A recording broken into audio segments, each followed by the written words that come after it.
Hey guys, Dave Thibodeau here from DT Model Art. Welcome to another video of the Eleanor GT500 project from Gone in 60 Seconds with Nicolas Cage. Last time I left you, I was discussing how I was going to do the exhaust on the chassis here using Chip Reimer's Extreme Scale or Sweet Scale Dreams. I think it's Sweet Detail, I believe is the name of them. Mufflers and some hollow K&S aluminum tubing. I have completed that now. Put those on there. A lot of you have seen this post on Facebook on my detail and design page.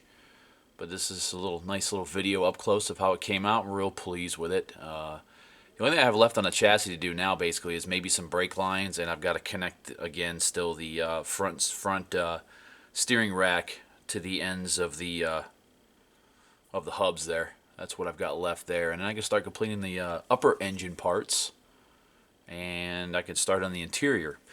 But what we're going to do today, well, actually, before I go there, if you're wondering how I heat stained all this, again, Alclad, hot metal violet, and transparent blue. Well, not actually transparent blue. I used this one here for this one on the Eleanor project, which was the hot metal sepia and hot metal violet colors from Alclad. These things through a real nice, infinity airbrush like I have from Gravity Colors.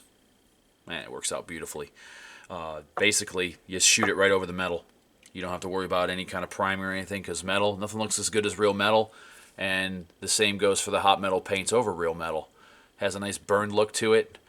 Remember, guys, I did the exhaust this way because the movie car, the dumps on the side of the body, were fake on the movie car. I'm going with the movie version of the car for the most part, and I went with the exhaust just dumping out of the back of the car underneath where you really don't see it. If you guys watch the movie, if you want to, you can read up on it too, because it tells you in the some of the, I think Mustang Monthly did an article on all the Eleanors from the movie with Nicolas Cage, and they say in there all of them had fake exhaust. I think maybe Jerry Bruckheimer, the producer, maybe his had functional exhaust. There are Eleanor versions out there that have functional exhaust. So really there is no accurate Eleanor really out there as far as how accurate it is. If you want it accurate to the movie, you do exhaust dumps like this, and that's why I went this route. So anyways, one last look at the chassis there, and we're going to move on here. So, all right, speaking of the body, today I'm going to show you guys quickly, we're just going to do a part of this, how I do bare metal foil. We're going to do the front windshield. And believe it or not, I'm not a fan of taking one big piece and putting it over the front of the windshield and then cutting around it and then cutting the center out and wasting all of that bare metal foil. I actually, when I do bare metal foil, I do it in 4 pieces. I'll do the sides, the top, and the bottom. 4 pieces, and then just butt them up against each other's in the corners. If you look at molding or window trim on real cars, they're not all one piece. There's several pieces sometimes. So that's how I do my bare metal foil. What I also do is there's some tools that I use. Always use a super fresh X-Acto blade. This is my burnishing tool. You ever went to Chili's or one of those restaurants and got a really tall sandwich from them, like a club or something, and they have these stuck in the sandwich to keep it together? Well, take them with you. They don't care. They're going to throw them out anyways. I bring them home, wash them, and there we go. I got some burnishing tools that I can use for my bare metal foil. And of course, you're going to need Q-tips as well. The other thing I do, and for this I'm going to use the good old Gravity synthetic wax, is when I'm done doing my bare metal foil, I actually polish it with a wax to get it real shiny and really burnished down really nicely, and it looks just like chrome if you wax it when you're done. A lot of guys out there ask, hey, can you clear over bare metal foil? Maybe you can. I've never tried it. I don't.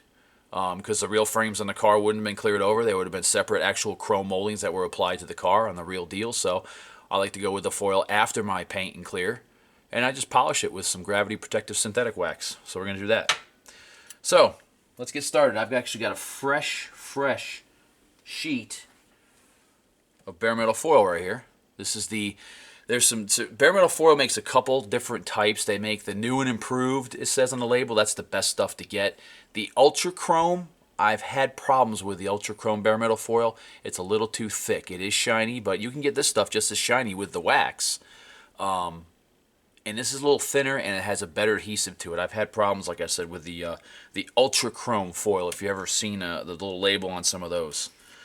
Anyways, what I do is I kind of gauge how big a piece I want to do. So the first piece we're going to do is the top of the windshield here. So let me bring this down a little closer for you guys to see. Hang on. Bear with me a little bit here. There we go. I'll try to keep everything in focus here on this. Sorry for the camera shake, but I had to touch it to zoom in here. So what I'm going to do is, this is a stainless ruler. I use it just for straight edges, obviously. It's pretty whipped. It doesn't even have the labels on it anymore. I gauge roughly how long I need this piece to be, which is about to there. Okay, I hold that, put it aside. I put my piece, I like to do it over here on the edges. Let's just do one piece right here. And what I do is, I start there, and I know where my ending point is over here. I kind of mark it in the foil.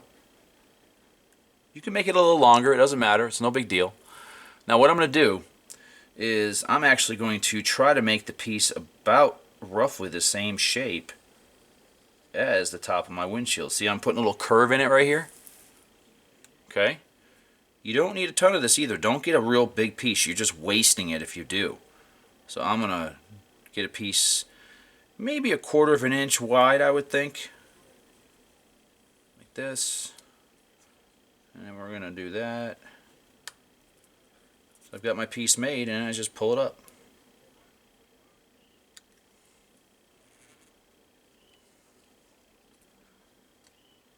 Keep the end of it like that on my finger so it doesn't curl up. Nice thing about bare metal foil, though, is it never does curl. I have had some stuff in the past. Detail Master made a chrome foil sheet, and it curled up like crazy. It used to drive me nuts. It was good stuff, but the curling up just drove me insane. So now what I'm going to do is apply this on here like this. Right over the top. And see how it's roughly the same shape? Give or take a few millimeters or two, I guess you could say. See that? That's the top piece right there. Then what I do is right up in these corners, I snip it right here with the knife. And that will get tucked under. I do all that first. Sometimes it's a gamble. You might have to rip it all apart and take it off. But then I know the exact line across here that I'm going to use, and know it's almost like a guide for my blade. And I get it right burnished down really nice and tight underneath there. See, it's on the other side. It's really nice and tight. And there's hardly any inside here. It's just on the edge. That's the way you want it. The least amount, the better it is. Let the blade do the work. Don't push into the body too much. You don't want your clear to have a lifted edge. Takes a steady hand, just like Operation, the wacky doctor's game. Goes right over the edge there. Made sure it met there. Okay. See how I've made my cut? Right across there. Now what I'll do is just lift this off and check it and make sure it's the way I like it. Make sure it's not too wide, not too narrow. It's all even across.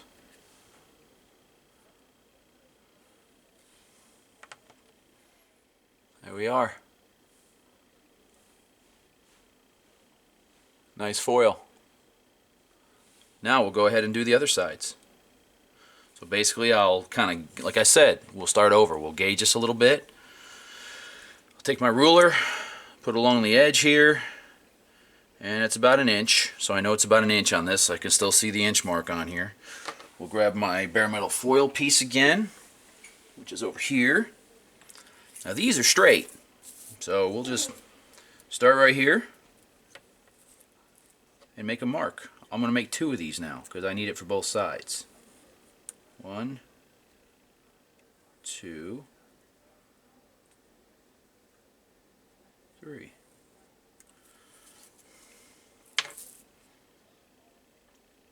Go ahead and cut this. See, I've got the 2 pieces here, roughly where I need it. Remember, it's just a rough cut. You don't have to have it the exact length, but you want it close. And now we'll lift this up.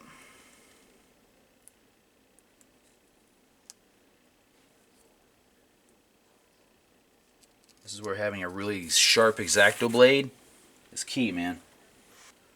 Right on this edge, where I just put it on and butted it up against the piece that's already on there. But watch this. And I'll take these pieces here, push them over to the edge, and get them in there nice and tight. Just like that. Okay, now what I'll do is carefully take my knife, bring it up to where I want it, and run it right down the side here.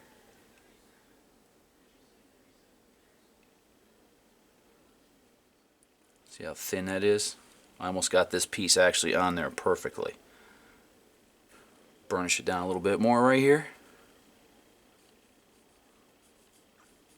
And when I wax this, guys, at as the final step, you won't even see where it butts up against the existing piece. You see a little crease right there? Wait till I buff it out, you won't even notice. So there's that piece right there. Let's do this side now. All the way down, like that. We'll go ahead and I'll pull it right up here like this, just like that. The other reason why you don't want to apply a bunch of pressure, guys, is because you don't want to slip with the blade pushed down hard, or you will leave a nice deep scratch in your paint. And there we are. What's kind of nice about this color too is the chrome blends in nicely with it. So even if you're not exactly right on the money with it, you won't notice it. That's the nice thing. There. Top and A-pillar's done. Next step, the bottom. The final step now. I removed the wiper blades on my version here. I'm going to put some photo etch ones on here. A, it looks better. B, it does make it easier to foil. When you have blades that go around and foil, it's a bit of a pain. You can do it. You just got to be a little cleaner with it. It takes a little bit more time. But in my case, I'll be able to make a nice clean one right down through here. So we're going to take our blade now finally. I'm sorry, not our blade, but my little makeshift ruler I've got here. And kind of gauge it roughly where I need it to be, which is about right to there. There's my bottom piece right here. This is what I'm going to pull off of here and use. And this piece is a little longer than I needed it to be, but that's okay. Alright, across there to here. You know, if it's too long, what you can do too, when you get to this point, is just take your blade,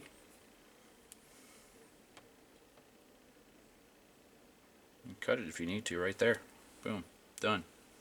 And I'm going to proceed to push it, roll it over the edges. To get a ravine. The more of a ravine you can get, sometimes if you're a little overzealous with the clear coat, you lose that ravine. I know a lot of guys out there that score this or make an actual panel line edge around the window edges so that when they do the foil, they've already got a groove there for the blade to stay right in. Good way to do it. I just never think about it.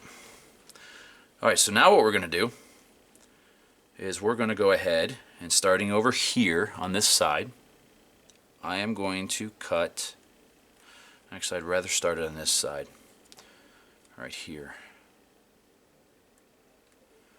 Okay, you see what I'm doing here? I'm getting ready to do it. Sorry if I can't show you this exactly.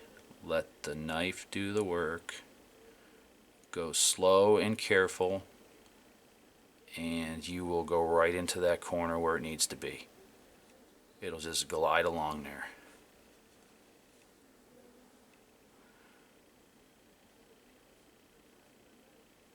Works really well.